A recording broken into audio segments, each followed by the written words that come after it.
The Pewtercast is sponsored by HuntAKiller.com, an immersive murder mystery experience like no other. You can save 20% on your first box when you subscribe by using the code Pewtercast at checkout. And we'd like to thank HuntAKiller.com for their support of the show.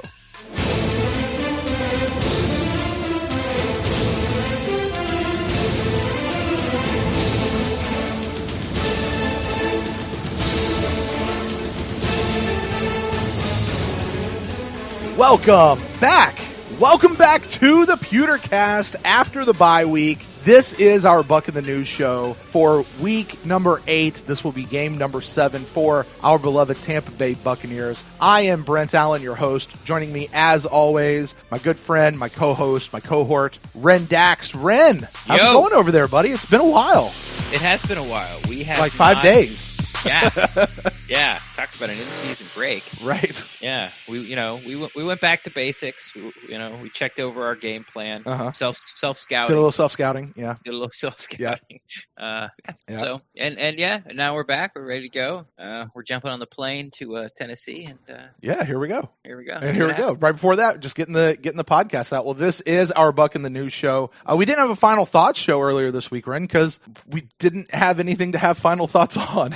Bucs didn't lose. They didn't lose, so there you go. But this, as weird as it sounds, this is the show that sort of actually kicks off our podcasting week. So here we are. This is our Buck in the News. If you're new to the show, you're joining us kind of fresh. What this show is the idea that throughout the course of the week, all the news reports, all the articles, everything that's been happening with the Bucs has been happening. And this is our chance to sit down and recap it all, bring it all into one place, and discuss what has happened with the Buccaneers over the last week. Of course, Ren, we're actually going to be talking about the last 2 weeks. Nothing happened over the course of this past weekend. So there's quite a bit to talk about, I think, as we get in through here. But the way we do this, as we look towards this Titans game coming up, is we kind of break this out. We look and see what transactions the team has made on their roster. And then after that, we'll take a look at some of the headlines and everything that has come out regarding the Bucs. And really, as we start turning towards this game, we take a look at the injury report to see what team the Buccaneers are going to be putting on the field. We do our predictive inactives just for fun, and we'll go through that.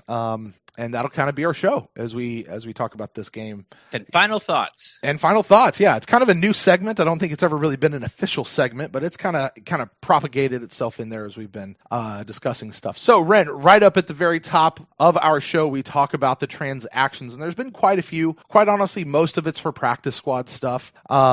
Exciting. Yeah, real exciting.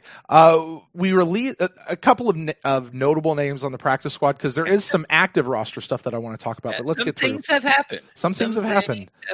Yeah, so we released Damone Harris from the practice squad. Like, he got busted from the active roster, and then we re-signed him to the practice squad, and then we busted him here from the practice squad. I think he's now with the Ravens. Okay. So he's not free. But Damone Harris is gone from the Bucs, at least for the foreseeable future. We also released running back Darius Jackson. Anthony, we signed a center, Anthony Fabiano. Oh, yeah.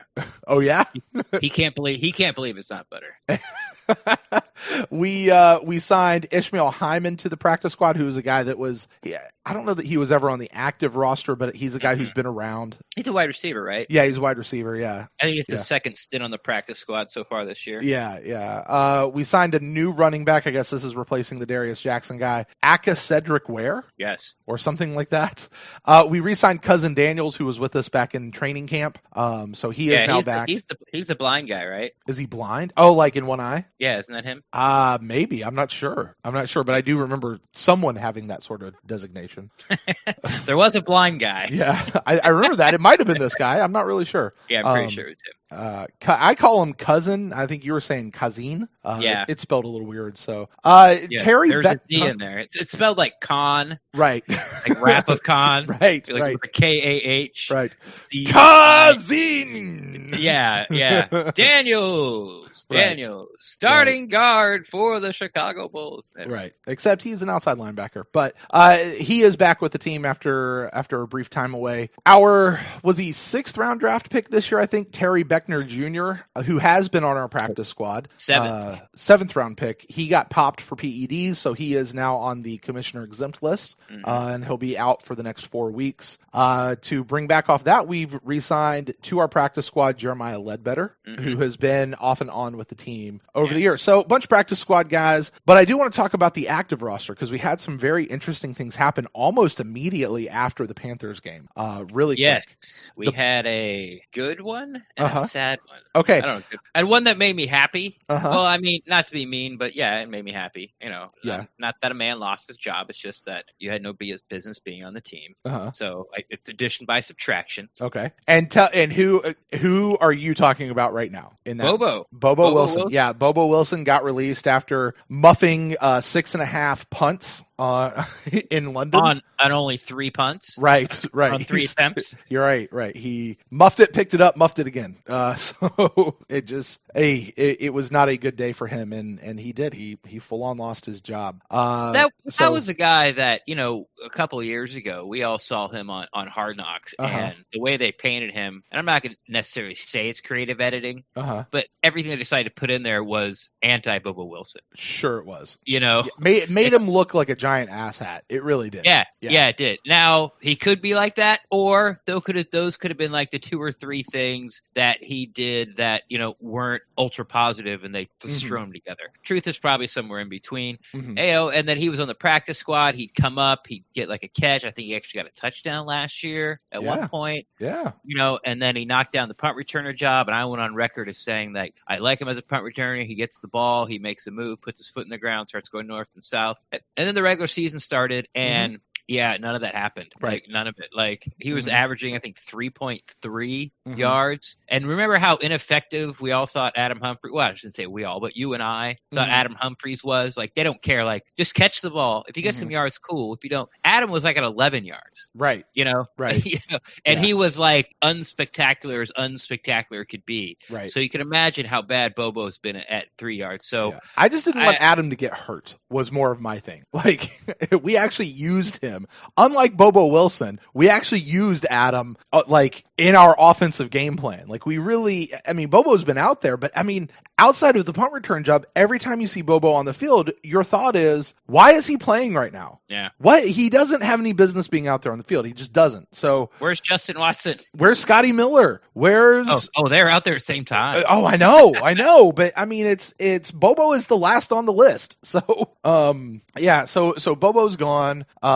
Like I said, I mean, not glorying in his absence, but they did bring up a guy from the practice squad, signed Amara Darboh to the practice squad. I don't remember us ever, if he's on the practice squad, we've probably talked about him at some point. I don't remember anything about this guy. I know nothing about this guy. Do you have any information on him? He has been on the practice squad before. I want to say, and I could totally be wrong. Are you punching it in right now as I sort of... I'm not. Go ahead and punch it in, and I'll guess, and we'll see if I'm right. Oh, okay. All right. From what I remember about Darboh, I think he's... I want to say he came from the SEC, maybe Mississippi State, and he's one of those fast guys. You know, he's sort of a Perriman clone. Okay. Big and fast. I know he's been on the practice squad before, but he's never been moved up. So that's what I think I remember. He went to Michigan. He played with Michigan. He was drafted in 2017 in the 3rd round by Seattle. So he's been around for a couple of years. Yeah. I have no idea what I'm talking about. Yeah. I don't know. I don't remember who that was, but okay. Right. Yeah. But he's not been a huge, he had a small stint with the Patriots, went back to the Seahawks as well. It sounds like he's been a disappointment so far. Yeah. He's not really had a huge, what are his measurements? He's 6'1.5", 214, 40-yard dash is 4.45. Okay. So, you know, him and Devin White would be a close race. Right. He's not big. Right. And he's not a burner. Right. Maybe they're looking for a possession guy. Maybe. I don't know. I mean, and if those are kind of close to like a Chris Godwin's kind of numbers. Is it? Obviously not that he is, but right. Yeah, you know, Godwin's like 6'1", 6'2", and then you see him and you're like, wow, he looks taller than that. Mm-hmm. But, you know, he didn't blow you away in the 40. So maybe that's what they're looking for. Maybe they're, they know that they need, when Perryman went out, it became very evident that the Bobo Wilson and the Scotty Miller having two tiny guys, smaller guys out there really wasn't helping on the outside because, Godwin plays at slot so much. So maybe they're looking just for a bigger body. Right. Yeah. I mean, well, my first thought is this guy the new punt returner? Like, what are we going to do? Are we maybe actually going to use TJ Logan for something other than waving his hands in the end zone? That's my bet. You think it's Logan? I think it's Logan. Yeah. Since Darbo wasn't back there during practice, it was Miller, it was Logan, Levante David, right? He's there every camp, and Vernon Hargraves, who he's kind of taken after Levante David, and I think we've seen him out there.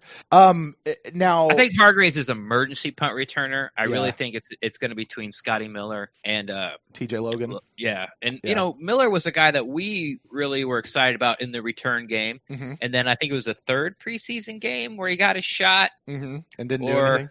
He wouldn't. All he did was fair catch it. Yeah, and he had plenty of room. Oh, that's right. He had like 15 yards between him and the nearest guy, and he fair caught it. I'm starting to think that this is kind of his he's very almost Deshaun Jackson like, not an attitude, but like he's going to take care of his body first and foremost. Like he had two fumbles that weren't fumbles, but the ball came out twice in the Carolina game because when he was getting tackled, he was more worried about how he could land the softest or the safest. And and like his elbow would hit the ground and he'd be down, but the ball would pop out. And that happened twice. And then we saw him in the Dallas game where he didn't stick his nose in there on the slant from Griffin. He just kind of gave up on it. Right. I think it was early in the Carolina game, or no, the Saints game. Winston went to him for an out on a first down on third down real early, I think the first drive. And he sort of shut it down before, he's like, the ball's not coming to me. And it did. Right. And then in the Rams game, when he did split the corner and the safety, and if Jameis could have got it there, but his, arm was hit and it came up short, Mike Evans came over and stuck his hand in there to try to break up the pass. And it did break it up. I don't know if Mike had anything to do with it. It might have been just a bunch of guys climbing together. Scotty Miller was not even anywhere to be seen. Yeah. Yeah. He was not trying to get in there. Yeah. So I'm not sure if if he's like one of those guys, we'll like, oh, look, we drafted Adam Humphries. No, we didn't. Like Adam will put his nose in there and he'll make the tough catch. And I mean, Jameis Winston almost got that guy killed a bunch of times. Right. Scotty Miller ain't gonna stick his nose in there and know that, I'm gonna take one here. I'm gonna get which sandwiched. I mean, look, I can't blame anybody for wanting to protect their body, but this is the game of football. Like, go out there and do it. And look, Adam Humphries, say what he want about the year he's having in Tennessee this year, he earned his big contract by sticking his nose out there and doing what he does. So I don't know. For whatever it's worth, if anybody's wondering, Darbo has been with the team for about a month. We signed him right after week 1 to the practice squad. So he has been around for a while. He's not that new of a guy. So we have that. Now, the other interesting active roster move that we made was we let Devontae Bond go. Now, you said there was one that was oh happy day and there was one that was oh sad day. This is your oh sad day. Devontae Bond. It is. He's your guy. Yeah. Well, he's not my guy. When he came into the league or came into the Bucs, if you remember, and I'm sure you do, that I talked about like this guy's a stand-up defensive end rusher. Like that's what he was good at in junior college. You have to go back a lot of podcasts, maybe even 2-3 years. But I said that he had more sacks in junior college than games played. Right. Playing a stand-up outside linebacker in a 3-4. Now they bring him in here, make him a middle, okay. He hangs around, good special teamer, sometimes not so good. We've seen him miss blocks and get them, get the punt returned for a touchdown. Yeah. Or let a guy through and get a block punt. So, he's had his missteps, but he's always been pretty solid when he did get in there on defense. Now the Arians crew comes in and they're like, hey, this guy can play outside linebacker. Now we got him at 2 positions. Great. So it was a little surprising that he was, let go until, when he jumped up on Instagram and, basically just told everybody why he's gone. And they just needed his roster spot more than they needed his special teams play. Yeah. And that roster spot so far is unfilled. Done. as the Bucs sit right now, they are at 52 men on their active roster. Now, that, of course, being because, surprise, Before we get into surprise. this, are we just going to glaze over why Devontae Bond was released? You just said why he was released. He was released because they needed his roster spot. Because he was suspended. Do you not know this? He got popped for PEDs and was suspended for 4 games, so the Bucs cut him. But that was earlier this year, though, no? No, that's why he got cut. Oh, okay. Oh. Yeah. He got popped for PEDs, was going to be suspended for 4 games. And unlike Ryan Smith, he's not a good they're like, oh, we need your spot, man. Yeah. Especially at linebacker because, Sitchy's out and they let go of Buc'In, who kind of did that. So yeah, he got popped for PEDs, suspended 4 games. They're like, okay, well, we need your spot. Gotcha. Well, suck.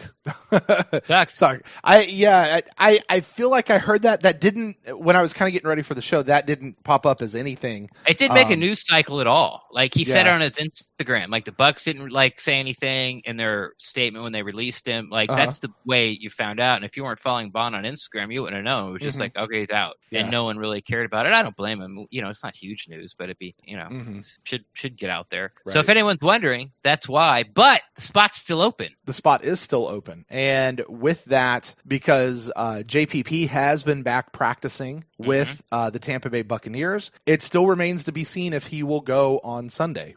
Yes. We don't know that yet. This happened before with Ryan Smith. It did. And they activated him on Saturday. And I said, why would they do that? Why didn't they just activate him on Friday? Right. And so, the Bucs, if you take history into account, they only do have 50, 2 guys on the active roster right now.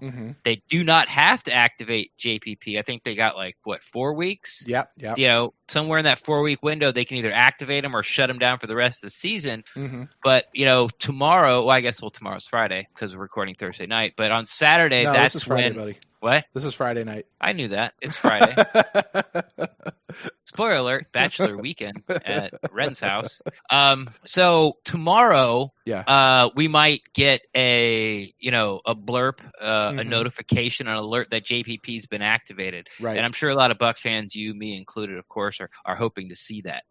If they don't activate him, the alternative to that is they could either leave the spot open, which is likely, or they could bring up somebody like a Cousin Daniels or something like that from the practice squad, and have them. Now, if you're going to do that, are you going to have that person active? Like if they're not going to have the person active to play on Sunday, it doesn't matter. You know what I mean? Like there's no reason to do that, because if you bring up a practice squad guy and you have to turn around and cut him, then he's subject to the waiver wire again and all that kind of stuff. Currently, as we sit right now with our roster, Ren, and I updated the roster on my notes today because I'm trying to keep track of who's injured, who's not, who's where. Right. The Buccaneers only currently have 3 outside linebackers on the roster, and that's Shaq Barrett, Carl Nassib, and Anthony Nelson. Okay. We have been playing with 4, Devontae Bond being that 4th guy.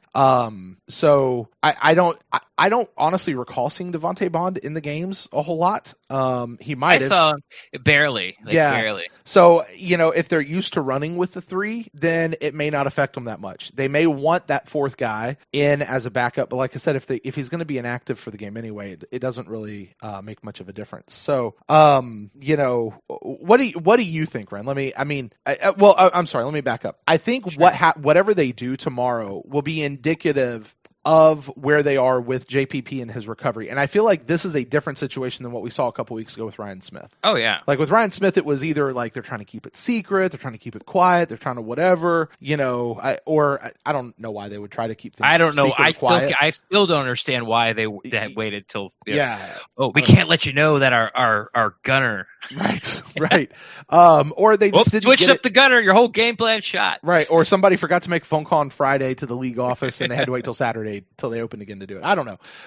With JPP though, this really is he's coming off this neck injury. Apparently he really, they've been taking their time with him and getting him back, as they should, right? So they've been watching him play, and I think even Bruce Arians said, look, it depends on how he heals up, how he's feeling, all these kinds of things. I think that might be what they're actually waiting to do here. And whether or not they activate him tomorrow will be an indication. I think we could probably take that as an indication of where JPP is in his recovery. You think so? I think so. Yeah. So if they activate him, I mean, but they could activate him, and we could see them do with him what they've done with Jamel Dean and Devin White, which is, we'll activate him. We'll even have him on the active roster, but not play him. Right. So it just depends on. True. It just depends on where they're going to go with that. But they do currently right now. Bottom line, the spot is open. They don't have to activate him. But here's the real problem here. Sure. Is we got to do our inactives. We do. And if they don't activate him, that means there's only 6 instead of 7. That's true. So they're really screwing us here. Mm-hmm. That's true. That's the real problem. And this, and I think that's why they wait till Saturday. Yeah, because they're trying to make us look silly. Yeah, they're watching us and they're trying to screw us on our inactives. That's right. They're listening to this in their hotel rooms as we speak. For the record, I already have my inactive set, and JPP figures into them not at all. So they can do whatever the hell they want. I'm good. Just so you know. All right. Actually, that's what I'm saying. It doesn't. Right. If they activate him, or if they don't activate him, okay, say they don't activate him, well, now you've got 7 written down, right? Oh, yeah, they only have to do 6. That's what I just said. Yeah. Okay. No. Yeah. No, I get what you're saying. Oh, yeah. Yeah. Okay. Yeah. Yeah. They're screwing us, dude. They're messing with our mind. What is it? What's Joe Pesci say in Lethal Weapon movies? They'll screw you. They'll screw you. They'll screw you. They just do it to screw you. I thought it was okay. Okay. They'll screw you. Anyway. All right. Let's move on to the headlines. And actually, while we're talking about this, we're talking about JPP. JPP made a couple of headlines, but there was one that I personally liked. I loved it a lot, and I think that every single media person loved it as well. Jenna Lane is asking him, like, hey, not a whole lot of people come back from a neck injury like this. And he looks straight at her and he's like, yeah, but ain't a whole lot of people come back from blowing off their hand either. Yeah, because a lot of people don't blow off their hand. Dummy. I mean, what is it? Show me the other person that's blown their hand off and made it back to the NFL. I mean, the list is short enough with a cracked vertebrae. Right. Let's slap on blowing 3 of my fingers off. Right. Well, yeah, that's his too. point, though, right? Like, I came back from that. I'll come back from this. It's fine. Not a lot of people have eaten 7 pounds of nails for breakfast. You're right. The list is very short. But yeah. No, but that was a good answer, though. It was a great answer. And it's one of those, like you may, if you weren't looking at it from one perspective, you could be like, wow, that was like really rude. And, why is he popping off on that little girl there? First of all, Jenna Lane's been around for a while. She can take it. But that's like when you're asking those kinds of questions as a reporter, those are exactly the kind of answers you want to get. And it was just a good answer. So, all right, that's all that I had from JPP.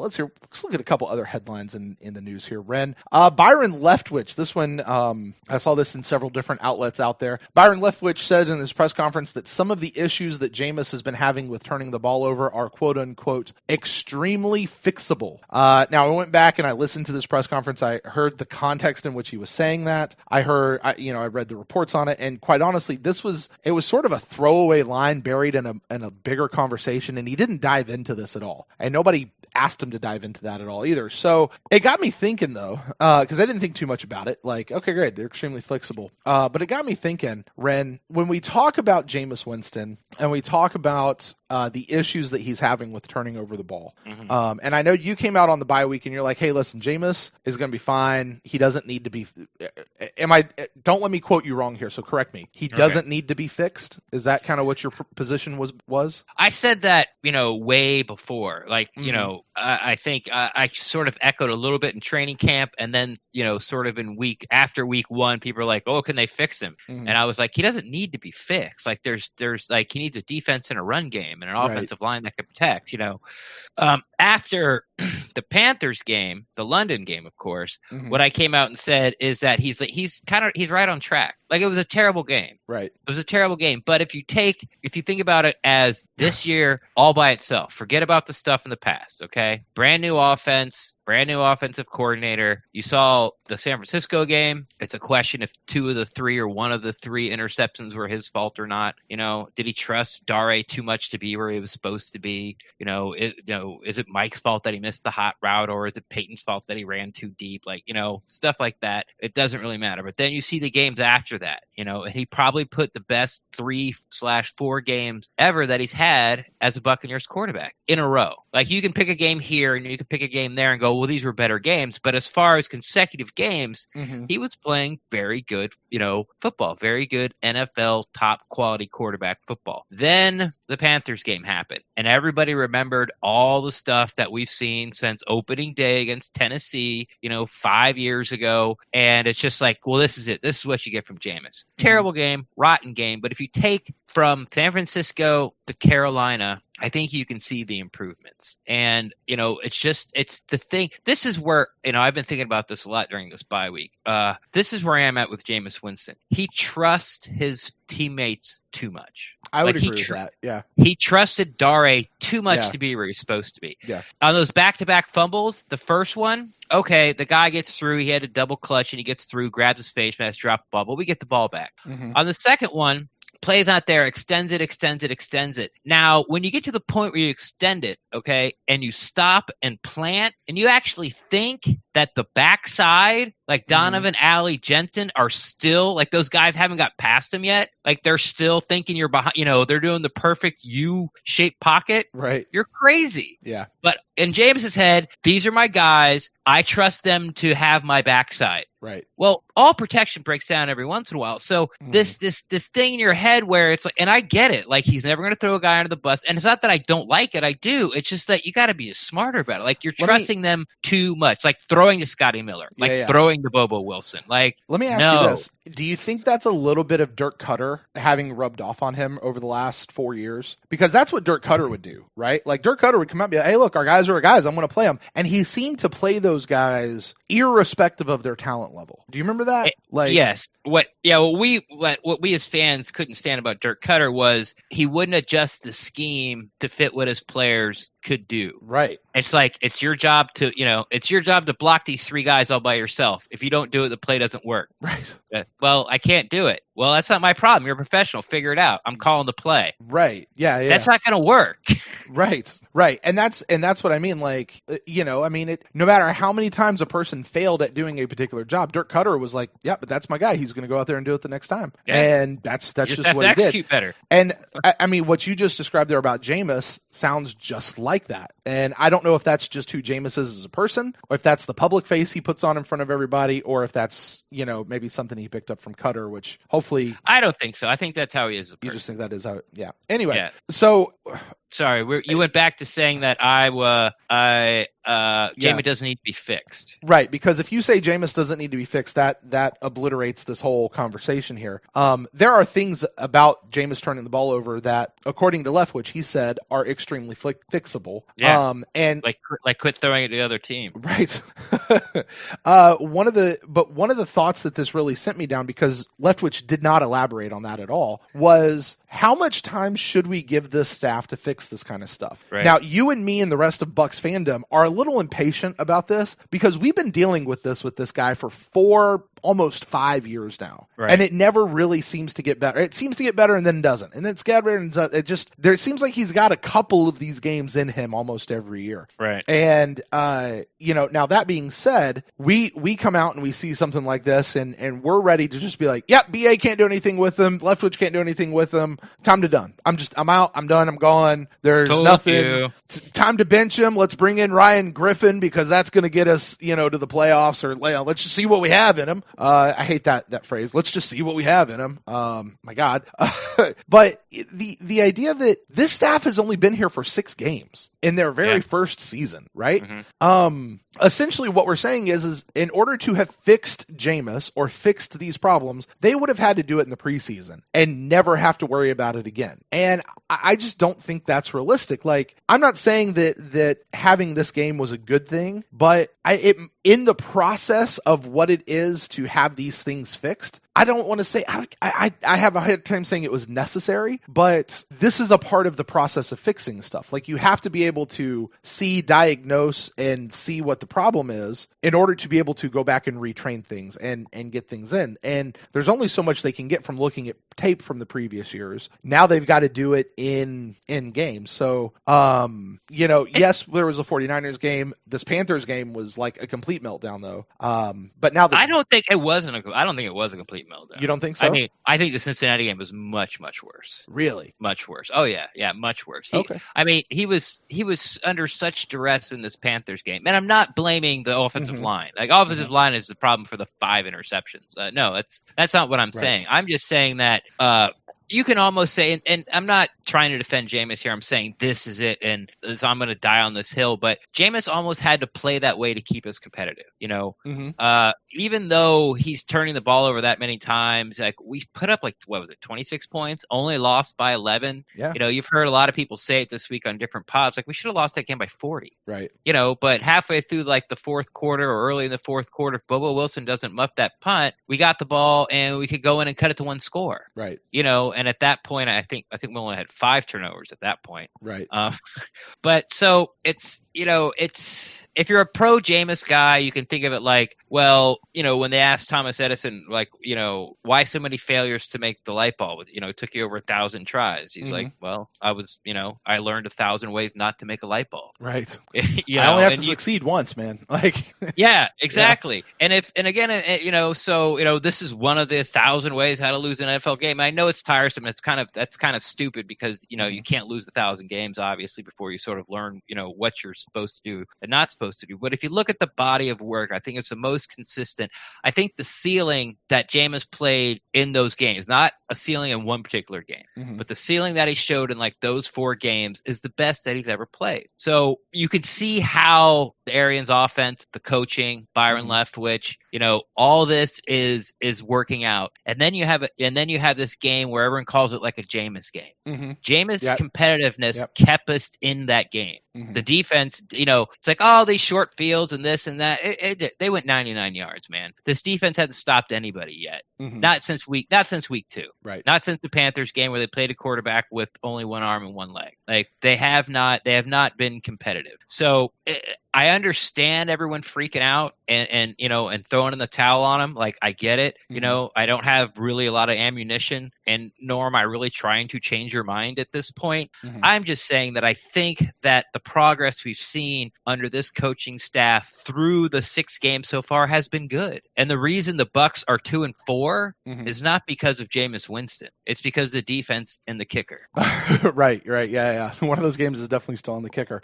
Yeah. And I mean, to your point there, actually maybe even a little against your point, Bruce Arians himself said, hey, listen, some of these things is not Jameis, it's the people around him. Yeah. And some of it is Jameis. Right.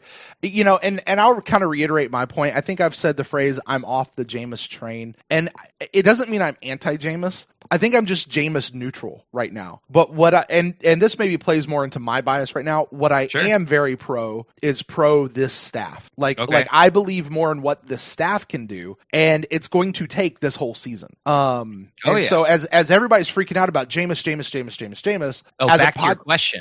Yeah. my what I would say as part of this podcast, or as a podcaster in this realm, is I'm less worried about Jameis in an individual game, and I'm more worried about what Coach Arians and Byron Leftwich are going to do with him over the course of the whole season, and we're only 6 games in. Right. So, it's while yes, it's very frustrating, and I get it, and I share the frustration because we've been dealing with this for 4.5 freaking years, Ren. Right. This staff has only been here for 6 games. And I'm a little, I can be a little with that. Now, that being said, to kind of moving on a little bit. I would have finished up real quick go ahead. on that. Yeah, because I kind of went on a rant. Well, I did go on a rant, not kind of, but I didn't answer your question at all. Sure. It was no secret when these guys got here that this wasn't going to be a Super Bowl year. Right. Like, we were like, this could be a playoff year. That'd be exciting. And then we saw training camp and we saw this defense, and then we saw that Ronald Jones is back in Ronald Jones, and we got OJ Howard. Oh my God, Chris Godwin is just what they said he was. And look, the offensive line is short. Kappa's not a swinging door. Right. Like, look at this. Oh my, here we go. Right. Here we go. And so you get excited and you're expecting playoffs. And then it's just kind of turned in what we thought it was when they first hired BA. was we got like, there's got to be some growing pains. It's a new head coach. We're going to have to figure it out. And, little by little, and it's just what makes it hurt so much. Not only is we've seen this for so long, Mm-hmm. it's just that, even if you take the Panthers game away that we won, Mm-hmm. we still should be like 3. Yeah. Like 3-3 at worst is what we should be. If McCaffrey, because if you're a Panthers fan, you can say, well, Christian McCaffrey makes that play all the time. And that's kind of what a game comes down to. Mm-hmm. That's why we're counting the Giants game. Well, he makes that kick all the time, but he didn't. Right. McCaffrey didn't score. This is what breaks these football games. But, early in the season, I was saying this is what's going to come down to. Somebody's going to have the ball. It's a 1-score game. Somebody's have to stop somebody, or, Mm-hmm. and that's what we're going to get all season long. And, all of a sudden, here comes the Saints and the Panthers game, 2 division games on the road, on the road. And, it was the 2 worst showings by the offensive line. Probably Jameis's 2 worst games. Mm-hmm. The Saints game was okay. The Panthers game, of course, abysmal. And we feel like we're regressing. The defense is just, Teddy Two Gloves, can't throw a touchdown. Mm-hmm. And then he throws for 4 against us and 300 yards, and Danny and all that other stuff. So that's why it's frustrating. And, oh my God, we have another backup or rookie quarterback that we're going to make shine like a superstar. And that's why it's frustrating, because we're all like, okay, I just want to see improvement. And if you take these 6 games, there has been a lot of improvement on both sides of the ball. Mm-hmm. But when we sort of, like I said, saw training camp and everything, our expectations got a little higher. But if you really just sort of look at it, we're right where we kind of thought we were supposed to be, mm-hmm. which is 500. We should be 3-3. Yeah, except we're not. We're 2-4 and we're down in the division. So we'll see where we go. Now, kind of in the same realm, BA talking about Jameis. Mm-hmm. They asked him about what's going to happen with Jameis. BA has been very, very supportive of Jameis since the day he got here, before he even got here. Been very supportive. Right. Jameis is a guy, Jameis is a guy. I don't know exactly what the question was that prompted it. I didn't have that written down, but BA, in talking about when they get to the end of the year, when they're talking about whether or not to keep Jameis, I think that was the question was, will he have the final say on whether or not they keep Jameis? I think his answer was no, he's not, but he's going to give them his honest evaluation of Jameis Winston at the end. He's not going to lie, so you can be sure of that. It's kind of his thing. My question here, when I say this, is given how staunchly behind Jameis has been, this doesn't sound like somebody who's staunchly behind Jameis. Is this a sign of that weakening of BA even starting to kind of be like, well, we'll see where this is? Because he said other things of I expect him to put 6 games together in a row like he had against the Rams, and I expect him to, do, I don't know. He had a whole list of things, but it's, right. He was more critical. That's, I think, my word. He was more critical of Jameis. And when they asked him about keeping him next year, his response wasn't, yeah, I'm keeping him. It was, I'll give them my honest opinion when the time comes. Well, because that's what you have to, we're at that point now, right? Yeah. We've done hey, here's the coach, here's the guys that we need to, build up their confidence. We've done that. Mm-hmm. Now it's time to start calling a spade a spade. Right. He's called the cornerbacks playing soft. Oh, no, Ren. He said just they were playing soft that day. Yeah, so they're playing soft. He called out O.J. Howard. Well, try getting open. Right. It's to the point where, it's and even this week where he's like, we need to grow up. Yeah. It's you have to, we need to prepare more. Hey, you need to study more film. It's to the point where I'm doing what I've done for decades to have winning football teams, and you guys aren't holding up your end. Mm-hmm. And it's time for you to do it. And that's, and it was, he called him out the week for the Carolina game, Yeah. If we have good leadership, you won't lose 2 in a row. Well, they did. Right. And so I think this is just kind of the natural progression in coaching. It's like, okay, we're here. Everything's good. Okay. Learning the personnel, you're good. You're good. You're going to be great. You're going to be great. And now it's to the point where we're losing. It's hey, you need to do better. What's the point? Can any sane person look Jameis Winston in the eye and going, hey, you've played good enough this season to guarantee a multi-million-dollar 7-year extension? I'm wondering if could you look Jameis Winston in the eye and go, "Hey, keep doing what you're doing, and you'll make your money." No, absolutely not. Right. So that's what he's doing. I was going to try to be funny and make a Dirk Cutter reference, but no. No. Sorry. Yeah, no.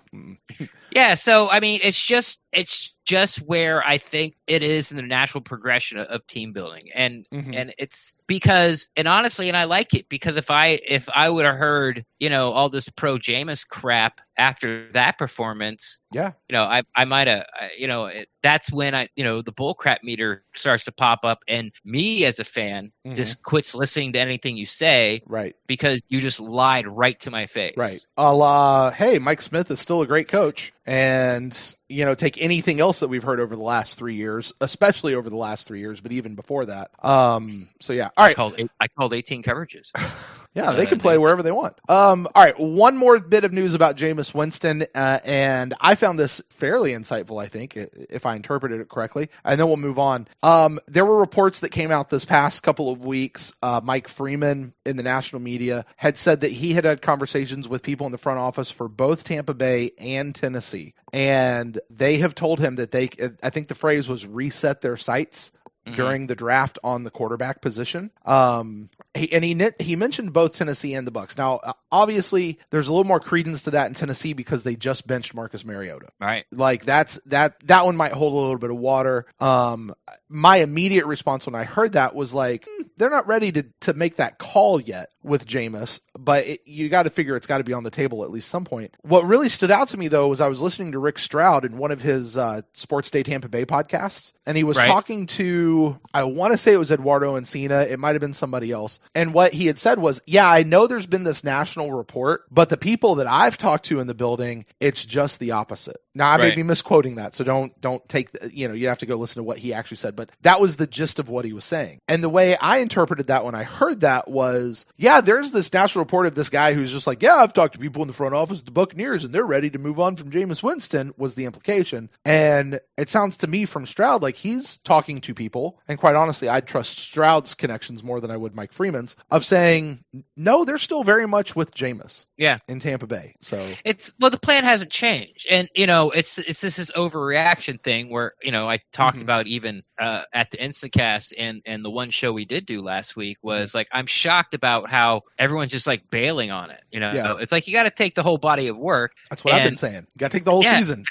You got to take the whole season, and it's like, and yeah, you could say it's probably right at 50-50, if you take the San Francisco game and and you include, of course, the second Panthers game. But if you look at those, you go, oh, Jameis is Jameis. Okay, well, look at those, 4 games in between. And then like the meter's still like, it could be right at 50, could be a little less, could be a little more, depending on what, you think are more important, like traits or what can be fixed, what can't be fixed. So we're right where we were when we started, and that's the plan. Yeah. Jameis is going to play all the games, and at the end of the year, Bruce Arians is going to go to the Glazers and go to Light and go, this is what I think of Jameis. Yeah, and he'll get. They're using him as their evaluation. I will disagree with you just on one little point that you had there. What? Yes, I know. You're kind of saying, like, yeah, it's at 50-50. Maybe they're a little bit this way. Maybe they're a little bit that way of keep him or get rid of him. Right. I do think that at the beginning of the season, the needle was not 50-50. Like, oh, no. The needle was 75-80. We're going to keep this guy. He's going to really have to screw up to lose. In fact, we've said that on this podcast. I think now the needle feels more 50-50 to me. Like, I could see Jameis being cut. I could see us keeping. Like, as of right now, I could see it going either way next year. But at the beginning of the season, I would, if I had to lay money on it, I'd say Jameis be back next year. Speaking of laying money on Jameis being back next year, sportsbettingdime.com has set the odds for Jameis being back with the Bucs in 2020 as a 3-4 favorite. So they are thinking Jameis will be back at this point in 2020. Because he will. So maybe your needle's not so 50-50 either, is it, Red? Well, no, it's not. But I mean, if you take a neutral fan, someone that's not trying to get clicks, or I don't know. I'm not a huge Bleacher Report fan. I mean, I like them. I don't really follow them, but it's the same thing when it comes to national guys. There's very few national guys that are plugged in. So when they say something about Buccaneers, 40% of the time it's just like flat out wrong. And if you follow the team as closely as we do, as tens of thousands of people do, you're just like, nope, that's incorrect. Yeah. Oh, yeah. Oh, by the way, since you guys are all wrong all the time, I'm going to go say it because I actually know what's going on with the team. And we have 143 Tampa Bay Buccaneer podcasts and fan sites. And apparently that information that guy Freeman had was from training camp. Like he hasn't talked to anybody in the Bucs front office since training. Really? So he was just sort of in my mind, he was waiting for, to have this game, and it just sort of linked up. Mariota gets benched. Jameis throws 5 picks. 5 picks, responsible for 6 turnovers. Okay, here's what I heard in training camp. Yeah. Interesting. I didn't know that bit. Because I've been seeing the retweets of that like all over the place, and every Bucs media site has picked up on it and wrote the story about it. All right, let's move off of Jameis Winston. I'm tired of talking about him. Sure. Let's see here. The Bucs. We're coming up on the trade deadline. Big story this week. A lot of people talking about trading OJ, getting rid of OJ. We're not utilizing OJ. OJ will never be utilized in BA's system. Apparently, even the Patriots called asking about OJ. I get the feeling more than one team, but the Patriots are the most notable for sure. Apparently, Light rebuffed them all, said he's not on the trading block. Even OJ, like he was asked about this, and his response was like, "Yeah, I knew teams would be calling for me. I'm pretty good. I understand that." I'm not surprised. So he's not delusional, right? So OJ not getting traded. He'll stick around. Yeah, and it's the right call. And here's what you have to think about. Like, yes, here's why it makes sense. BA's never used a tight end. We talked about it before he got here. He got here, said we will. Well, Brayton Howard aren't getting the ball. OJ's targets aren't really that much less than they have been, honestly, at least through these first 6 games. But obviously his catches are down. He's got he's got a fumble and he's got a couple. I saw it was a 15.8, I think, % drop rate, which is the highest like in the NFL. That's a lot. Yeah. I mean, he dropped like half the passes that's been to him. Right. But he's not getting a lot. So, he's had a couple go off his hand for picks. And you look at this, you're like, wow, look at this talent. We need a corner, or we need, a left tackle, or a right tackle, or, there's some things that we need. We need some depth at some other places. Like Howard would fetch a big price. Okay, great. That makes sense. Here's what doesn't make sense. BA and Byron Leftwich are not going to be in charge of this football team forever. Right. BA's got 3 years, maybe. I put it at 2. Yeah. Then is it going to be Leftwich? Is it going to be Bowles? And once BA's gone, the offense is going to change. The offensive coordinator might change. Right. After 2 years here. So, okay, 2 years, you got OJ under control, for next year at, $3 million. It goes up in his 4th year, like a little bit over $3 million. And now, and you got a 5th-year option. So why are you getting rid of this guy? Because the way he's being used now, even if the offense totally ignores him, he's one of the better blocking tight end. Well, I shouldn't say that. For a guy that just he's one of the few dual threat tight ends in the league. Yeah. There are some tight ends that just block and are great at. There's some guys that just catch and are great at. He can be average to above average at blocking and can be lights out in the passing game. And you just don't get rid of those type of players because you know what? Things are going to change because they always do. So it doesn't really matter what you get for him because when you get rid of OJ Howard, you know what you're going to try to do? You're going to try to find a guy just like him to replace him. Sure. And he's cheap right now. Yeah. It's not even a salary cap issue. Right. Even after his 5th-year option is probably only going to be like around like 10 million, something like that. Okay. So, he's not going to break the bank. Right. So it's frustrating. We'll see if like I said, if he catches the ball, he'd be fine, or people wouldn't be so mad. I like to say he leads the team in batted passes because he does. He's had 3 go off his hands that I could just remember off the top of my head. So yeah, don't trade, good to great football players just because, they've had a bad couple of weeks. Right. And here's the thing that I would say about this, and nobody's talking about it because, of course, I guess nobody really knows. The question I always have is, okay, well, what'd they offer? Like, did they just call and say, hey, are you willing to deal? And they say no. Okay, thanks. Because I say it all the time. Everybody's got a price. And if they come with the right price for OJ Howard, they'll move him. It's just they haven't been, their price for OJ is not what people have been willing to give up. So, yeah, Belichick calls and says, hey, would you be willing to part with OJ for a 3rd rounder? Nope. All right, cool, thanks. It's the right call. Hey, turns out Patriots called offering, to trade for OJ Howard, and they didn't take it. Well, Light's an idiot for not taking that. We're not utilizing him anyway. Yeah, but did you hear what they offered? So anyway. All right, OJ there. I'm for it. If we had to move one, though, Cam Brate. Would you, if you're moving one of the two, Cam Brate or OJ Howard? Ugh. Yeah, Cameron Brate. Yeah. Even though I like Cameron Brate, I think he's more reliable right now. Yep. You know, he doesn't necessarily get separation, but he does get open and he does catch the ball. Two things apparently OJ Howard's not doing. Like the two times they throw him the ball a game. Yeah, sure. He's got a touchdown. Yeah. Yeah, and his salary is like $7 million a year. Yeah, which isn't horrible, by the way, guys. It's really that's not. Right, don't worry about it. We're not strapped for cash, right? And we're going to be even less so next year, right? I've got a trade proposal for you. Uh-oh. I meant to bring it up in pre, but I forgot. Okay, here's the scenario: Detroit Lions put their number one running back on IR. Okay, Kerryon Johnson. Okay. Now they have this guy that a lot of people aren't really sure that is going to be able to hold up. It's not really sort of a first, second down type back. Okay. Would you, as GM of the Buccaneers, trade Peyton Barber to the Lions for a day 3 pick that's 4, 5, 6, or 7, or hang on to him and hope to get a 3rd round compensatory pick with him next year?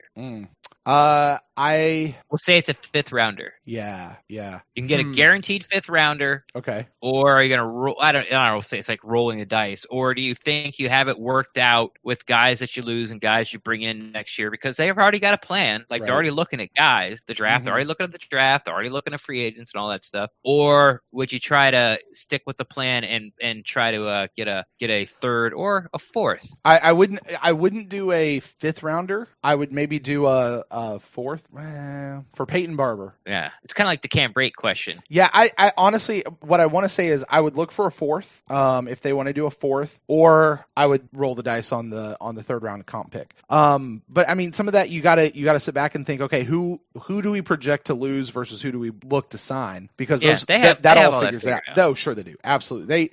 They've mocked the next 10 years of this team. Okay, maybe the next 3, but there you go. Yeah, what? Right? No, it's like the next 3. Have you seen this kid in middle school? It's called, he's got a hell of an arm. It's called hyperbole. But so I'll tell you what, I don't like chasing comp picks right now. You know what I mean? Like if we're looking to make trades and stuff, and we know that, hey, if we let Rashad Perriman go, that is going to net us a 3rd round comp pick. That's a smart move. But to go, hey, we're going to trade him up there in hopes of maybe catching another comp pick next year, or hang on to him to maybe do something like that, doesn't factor much into the equation for me right now. And I think that what factors into that equation would be, what is Peyton Barber worth to us right now?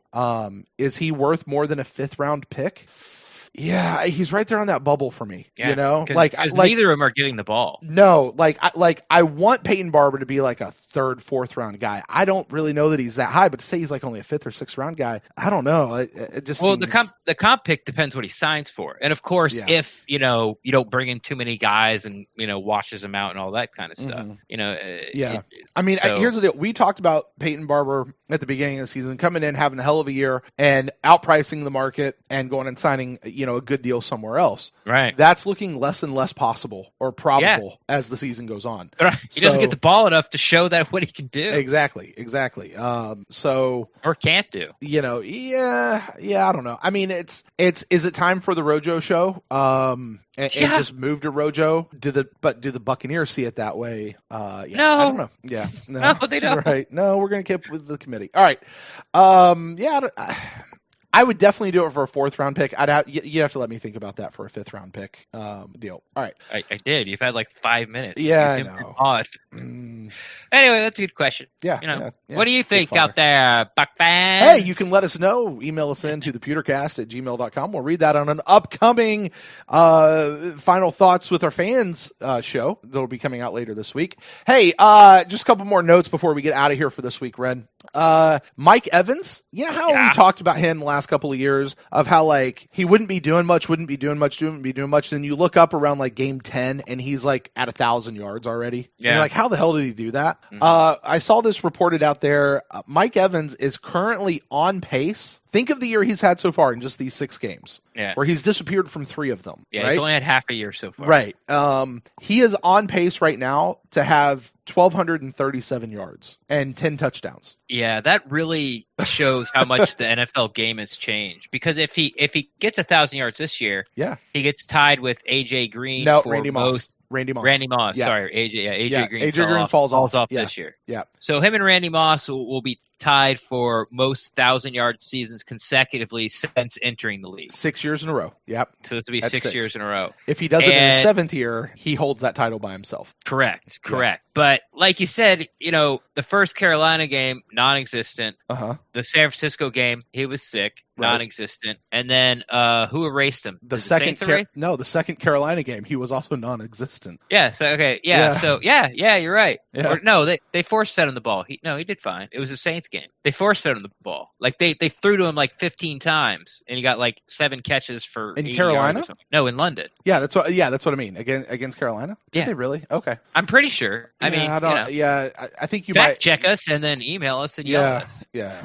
But it doesn't matter when it happened. It did happen in one of the games. But he's been gone for 3 of the games, but he's still on pace to hit that. So having sort of like 3 terrible years that games, I guess you should say, and the way I'm saying terrible is because how he plays on your fantasy team, I guess. That's always a good way to judge it, because yards and touchdowns get you points and receptions get you points. To be able to be on pace for 1,000 yards, I would be shocked. Be on pace for 1,200, it just kind of shows you how much sort of like these teams throw the ball now. Yeah, and if he breaks out, he has a couple breakout games, that number goes up. Like this mythical 1,000-yard receiver thing. It's what I said a lot for a lot of time. It's like you could find 1,000-yard receiver anywhere. Yeah, like you just can't. Right. They're just because it's everywhere. only like 60 some odd yards a game or something like that. 66. And I haven't done the math. Chris Godwin's got to be on pace for like 2,500 yards. I don't know that. I'm just saying that off the top of my head. Anyway, so that's Mike Evans. Bucs defense, Ren, let's go to your favorite topic about the Tampa Bay Buccaneers. Yeah. Buccaneers defense. Turns out, as of this week, they are currently ranked number 1 in the league in run defense. Front and seven. they are ranked number... And Jordan Whitehead. They are ranked number 32nd, which for those of you keeping track out there's only 32 teams in the league, which means they are dead last. So they are first in run defense, dead last in pass defense. Surprise, surprise, surprise. Ren, I put it to you. They had a great write-up about this in the Tampa Bay Times, so they brought this out. I'm getting the stat from there. I don't know if you saw it or not. There are only 4 other teams since the merger back in 1970 to have this same kind of deal. Number 1 defense, very last pass defense. The 83 Redskins, the 2007 Vikings, the 2008 Vikings. Wow. They had it in back-to-back years. And the other team, you care to guess who it was? I know who it was. Oh, you do? I Did don't. you see this article? No, just from the way you're talking. Okay. I'm going to say the Schiano Buccaneers. The 2012 Greg Schiano Buccaneers. That's right. Yeah, That's right. Yeah. Of those 4, though, they pointed out only that Redskins, the 83 Redskins, had a winning record. Everybody else had an 8-8 or less record. The winning record the Redskins had, though, that year, 14-2. Yikes. And they still, with the number 1 run I mean, you talk about how the league has changed. What year was that? That was 83. Yes. You talk about how the league has changed, right? Yeah. So in fact, everyone else went 6-7, 7-9, and then 8-8. 14-2. Yeah, 14-2. Wow. To have that, but I mean that's where the Buccaneers are right now. Number 1 run defense and the very last pass defense. Yeah, and I hear this sort of going around now, and I kind of disagree with it. Where people are saying, well, when you have the reason we have the number 1 run defense is because why run? Like pass the ball. You have the worst pass defense. No. Like this team shuts down the run. Now that Lovey team, or excuse me, Schiano team that, I would argue was exactly that. They weren't good against the run. People just didn't run against them. When they ran, they did fine. Right. But, why do it when they're giving you 7 yards on the outside all the time? And I watched that entire season, and that was the case. It was like, we're not going to run the ball because we just don't have to. Against this defense, they're not running the ball because they can't. Right. Yeah. And they're trying. They're actually trying. Everyone tries. Yeah. They give up a little early. Sure. I can get behind that argument, get up a little early, but why? Because it's not working and we can pass. Yeah. But, before it was like the run was not the way. We don't shut down the run. They didn't shut down. The Shiano team didn't shut down the run like we shut down the run now. Yeah. It's pretty remarkable how well they're doing, especially against, again, the teams they've played. It's everyone talks about the Patriots defense, and rightfully so, but they're doing against, it's the old argument. You get to start the season 6-0, 5-1 at worst. You play the Dolphins, Bills, and Jets twice. It's like, it's, you're good, but they're the UCF of the NFL. They claim to be the national champions every year, no matter what. Yeah, okay, great. You beat a good team. Well, guess what? It's like, you beat Auburn. Well, guess who's coming next week? Georgia. Guess who's coming the week after that? Florida. Guess you got to play after that? Texas A&M. It's not like, we beat Auburn. Oh, who's your next game? Rutgers. And after that, UConn. Right. After that, USF. Okay. Not quite the same. Right. All right. I got one more note, Ren. And actually, I find this very interesting. This one really particularly applying to the Tennessee game and where the Buccaneers are and what's happening with the Buccaneers. I had talked about on previous shows the accountability. BA comes in talking about accountability, talking about getting people where they need to be, what this staff is doing, and believing more so in the staff than I am any individual player. Returning to practice this week, I guess they caught up with Kevin Minter. I don't know if it was coming off the field or in the locker room or if he had a press conference. I don't know what the context of this was. But I saw actually quite a bit of his conversation with people. He said that in practice this week, they did some stuff to prep for Tennessee, but what they mostly worked on, and I might be adding in the word mostly, what they also worked on, though, was just overall back to the fundamentals. They went out and self-scouted. They worked on themselves. They worked on getting their own shit together, basically. Brent, on Halloween, too. I know. So spoiler alert, it's not Halloween. No, not yet. But, the idea that they're actually just out there, great. Hey, let's go get ready for Tennessee. How about we just talk about playing football, guys? Let's get out there and not pretend like everything is hunky-dory and take it back to where we need to take it back to. Do what? It's kind of like the defense has communication issues. Oh, my gosh. Lovely. Because Todd Bowles said that about Vernon. Like, somebody asked about Vernon at a press conference. Like, we got to get back to fundamentals with that guy. It's like, all right. But it's right. And also, what I talked about a little bit earlier on a subject you brought up, it kind of falls in this accountability thing. How you thought BA is changing his tune again, for Jameis. This is it. Like, hey, you're soft. Yeah. Hey, you don't play aggressive enough. Hey, OJ, get open. You're right. Hey, Jameis, have another game like this. I'm really going to be worried. Right. Like, hey, you guys don't prepare enough. Hey, if you have good leadership, this won't happen. Hey, what was the one he said? You guys got to grow up. Like, this is all into this. To be a fly on the wall of all of those meeting rooms and then the big auditorium where the whole team meets and even out on the field to see what they're doing. That, you hear about stuff from BA of the coach them hard, love them later. I love you as a person. Your football sucks right now. So let's talk about that. And your wardrobe. Yeah, right. And the music you're trying to play on the field. So I like this.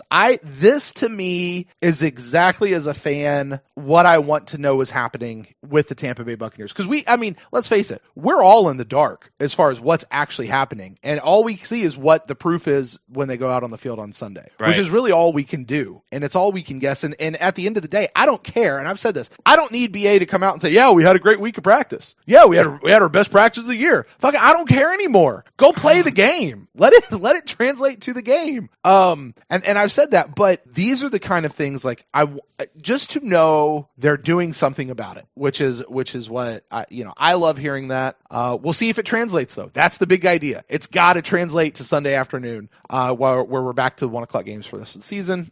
Unless we get flexed later on in the season, which hopefully we do. All right, Ren. Wow, this show is going long. Let's go ahead and turn our attention to the injury report as we look at this Tennessee game coming up. I'm looking at the injury report for the Titans. I don't recognize really any of these names of people that will be out. Sheriff Finch, Adoree Jackson, Chris Milton. Adoree Jackson? Delonte Walker? Yeah. Adoree Jackson was the quarterback we were going to take if Howard wasn't there. Or maybe was there. He got picked he went one spot up in front of Howard. Oh, did he really? Yeah, Adoree Jackson Jackson was a corner that the Bucs are really interested in, and it's sort of a debate amongst us insiders, and by us I mean I don't know everybody but us. I you guess. in your head, me in my head, yes, me in my head. That it was going to be a tough call between those two. Yeah. So him being out is good. Yeah, there you go. He's not a backup. There you go. So that's good, I guess. Bodes well for us. And the rest of the guys are, whether they were on there or not, they're going to play. But let's look at the Buccaneers because that's the team. I think they have another corner down, don't they? They do. Chris Milton is another corner. He's out with a calf injury. Of course, I don't follow these teams, so I don't know who starts, who doesn't start, and these injury reports don't seem to indicate that either. So if I was better, I'd probably go research that, but I don't. I do know about our Tampa Bay Buccaneers friend. Let's talk about those guys. Okay.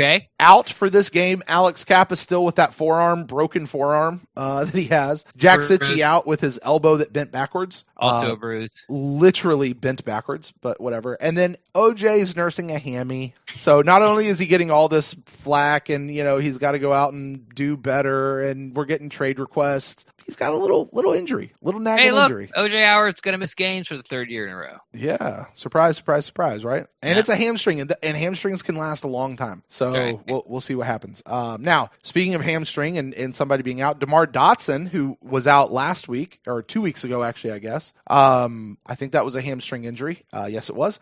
He was limited in practice all week. He was back to practice. OJ did practice on Wednesday, but did not practice Thursday and Friday, just so we're clear on that. So I don't know if he re-aggravated an injury or if this is maybe something new. But DeMar Dotson, he's listed as questionable for the game, which in my mind says he's playing. You hope he plays. Yeah. Now, also on the injury report, Brashad Perriman was back full participation all week long with a hamstring injury. So we'll expect to see him back on the field. See if, Well, that's good. We'll need his size. Can you imagine? Defense is legit.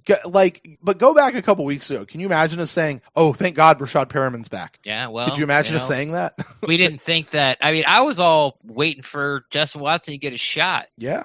And sprinkle in Scotty Miller, and then just sort of scratch my head, and I guess Bobo deserves a spot. He's a good punt returner, but none of that happened. And he's not a good punt returner. So yeah, exactly. It's right. like Scotty wasn't sprinkled in. He became a focus at some points. Right. He's not a good punt returner, and Justin Watson never hit the field. Mm-hmm. So. Ndamukong Suh is also listed on this injury report. It was non-injury related. Did not participate today. Sounds like it was just a Veterans Day photo shoot. Yeah, something like that. So he'll play as well. So that being said, Ren, here comes the part, everybody's most favorite part of the entire show. Mm-hmm. Our predictive inactives. You already got 3 of them on the line. Kappa, Sitchie, and Howard. We talked about earlier. Whether or not they do something with JP and Phil in that last spot is going to depend if you go 6 or 7. Let's assume you're going to need 7, Ren. Who do you got for us? I got the wide receiver, Darbo. Okay. I've got oh wait. I just read this. I've got one guy twice. I've got Patrick O'Connor. Okay. I've got the linebacker Hawkins. Dawkins. Who Yeah. the hell's Hawkins? Huh? Who the hell's Hawkins? There is no Hawkins. It's Noah Dawkins. That's who you're talking about. He's a linebacker. Yep. Brought him up 2 weeks ago. Yeah. Oh, no. Okay, one's Dawkins. Okay, that's what I did wrong. Yep. One is Dawkins. Okay. The other one is the lineman we traded for, Hawkins. Oh, that Hawkins. Yeah. Okay. Yeah. So those You mean the lineman we traded for right before the season started? Yeah. You and I actually lined up exactly down the line on this one, Ren. I believe you. It's 100% true. I've got Pat O'Connor, Dawkins. One of these times you're going to have to go first to prove this. Probably, but today was not that day. So it's like you're cheating or something. Right. And I mean, so the Gerald Hawkins, though, that's the one that Are you Vulcan mind melding me? Yes, I am. Through the ether web? Yes, and right after this, I'll Vulcan neck pinch you to end the show. No, I won't. But I mean, Gerald Hawkins, he's the one who makes sense. I want to think through the thought process with that. With Dot coming back active, that means that Wells, who played for him last week, is now back to the backup. We really need the interior lineman, which is what Nate Traywin is. Nate Traywin will be active, who we activated last week, who's listed as a center, but with Alex Kappa still out, we've got Earl Watford in there, so he's our interior lineman guy. to go in. Pat O'Connor, just because we have a lot of, defensive linemen. And honestly, Noah Dawkins and Amara Darbo. Those are all guys where we have plenty of people, like lots of people playing. So guess who's going to play or at least be active? Uh-oh. Who's that? Mr. Inactive. Oh, Tanner Hudson. Yeah. Hudson. He is not on this list, but, he got in due to injury. So there you go. All right, Ren. Well, that's going to wrap us up for this show, this episode of Buc in the News. A little bit longer than what we typically go for this show, but that's okay. We've had extra news bits to cover from the bye week and some things that came over. All right. I'll give you a chance. Final thoughts as we head in towards this game with the Tennessee Titans, and tell the folks out there where they can get you on the internet. It's going to be an interesting game. With when Mariota was with the team, it was almost sort of like it's a stone cold lock that we're going to win this game. Mm-hmm. Tannehill came in, threw for 300 yards. Apparently, the problem with Mariota was he just wouldn't pull the trigger. He would not throw the ball down the field. Apparently Tannehill had no problems trying to get in there, putting in some tight windows. Mm-hmm. I think he threw for two touchdowns. Something like that. But it's sort of strength against strength. Like Tennessee's got a bowling pin. I don't know. He's just a huge running back in Henry. And, that's how they make their bread and butter. So it's going to be, their offensive line against our front seven and Derrick Henry and see what we can do. So if this was Marcus Mariota, like I said, I think it would have been an easy win for the Buccaneers because, he, even as wide open as some of these receivers have been, it was just hard for Marcus to pull the trigger. But defensively, the Titans have only given up 20 points once. Yeah. And they're giving up 16 a game. Mm-hmm. So, if you score 3 touchdowns in this guy, that's the outlier. Mm-hmm. Now, granted, they haven't played, these offensive, quote unquote, offensive juggernauts. So I don't think that, they're going to hold the Bucs to 16 points. I just really don't. But their cornerbacks are being out.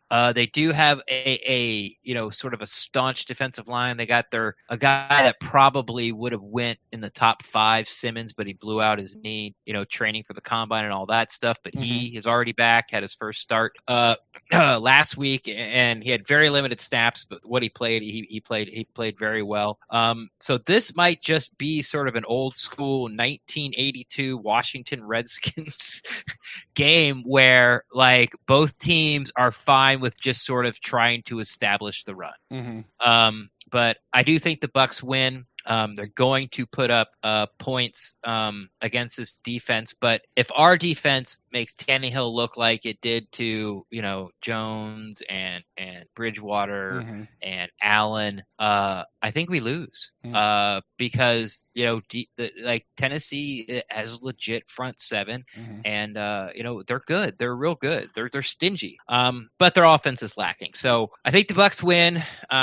This is going to be the first of our 2 back-to-back wins because we're going on the road in Seattle and we're going to win that game too. Best way to find me on the internet is on Twitter at Rendax, REN_DAXT. I'm always down to talk Buccaneers football. And if you guys want to get in touch with me, you can find me at Brent Allen Live across all the social medias.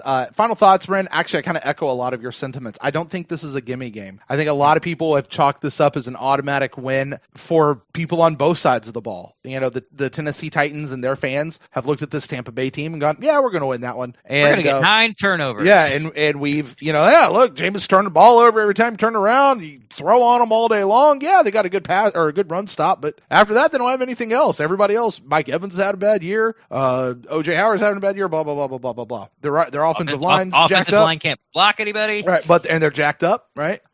So anyway, it's and we say what we say about the Tennessee Titans. I think Ren, it was you who said on our last show the Bucs have this tendency to lose games they're supposed to win and to win the games they're supposed to lose. Yeah. And this strikes me as potentially one of those situations. I'm concerned. What I'm most concerned with is they've come out and said they're not changing their personnel groups, which means Vernon Hargreaves is still starting on the outside corner. That doesn't look like accountability to me, but what do I know? I'm just looking in from the outside. Maybe something else is happening on the inside and maybe there's more accountability and we just don't know it. I don't know. My gut though tells me this is going to be a close game and I think it'll be a defensive game, probably low-ish scoring.